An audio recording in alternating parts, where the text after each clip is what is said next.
వీర జవాన్ మురళీ నాయక్ అంత్యక్రియలకు రాష్ట్ర మంత్రులు తరలివచ్చారు. ప్రభుత్వం తరపున డిప్యూటీ సీఎం పవన్ కళ్యాణ్, మంత్రులు లోకేష్, అనిత, సత్యప్రసాద్ మురళీ నాయక్ పార్థివ దేహానికి నివాళులర్పించారు. పవన్ కళ్యాణ్ను చూడగానే మురళీ నాయక్ కుటుంబం కన్నీరు మున్నీరుగా విలపిస్తూ ఆయన చెంత చేరింది. తీవ్ర భావోద్వేగంతో ఉన్న ఆ కుటుంబాన్ని పవన్ ఓదార్చారు. వాళ్లకు ధైర్యం చెప్పారు.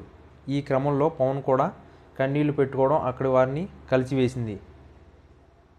మురళీ నాయక్ కుటుంబానికి 5 ఎకరాల భూమి, రూ50 లక్షల సాయం, 300 గజాల స్థలం, ఒక ప్రభుత్వ ఉద్యోగం ఇవ్వనున్నట్లు AP deputy CM Pawan Kalyan పేర్కొన్నారు. అంతేకాక వ్యక్తిగతంగా జవాన్ కుటుంబానికి రూ25 లక్షల సాయం అందించినట్లు పేర్కొన్నారు. మరోవైపు వీర జవాన్ మురళీ నాయక్ భౌతికకాయానికి మంత్రి లోకేష్ నివాళులు అర్పించారు. మురళీ నాయక్ తల్లిదండ్రులను ఓదార్చి ధైర్యం చెప్పారు. మంత్రి లోకేష్ సైతం ఒకంత భావోద్వేగానికి లోనయ్యారు. సరిహద్దుల్లో దేశం కోసం పోరాడుతూ మురళీ నాయక్ వీరమరణం పొందిన విషయం తెలిసిందే. నేడు అధికార లాంఛనాలతో మురళీ అంత్యక్రియలు నిర్వహిస్తున్నారు.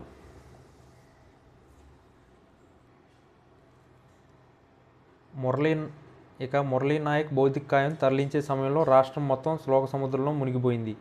జవాన్కు నివాళులుగా జిల్లాలోని ప్రతి గ్రామం, ప్రతి కూడలిలో వేల సంఖ్యలో ప్రజలు చేరుకుని పూలతో వీడ్కోలు పలికారు. మంత్రి సమిత పర్యవేక్షణలో ప్రజలు భారీ కాన్వాయ్గా ఏర్పడిన జాతీయ జెండాలతో ర్యాలీ నిర్వహిస్తూ భౌతికకాయాన్ని తరలించారు.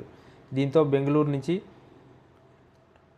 కళ్ళితాండాకు 90 నిమిషాలు ప్రయాణం 8 గంటలు పట్టింది.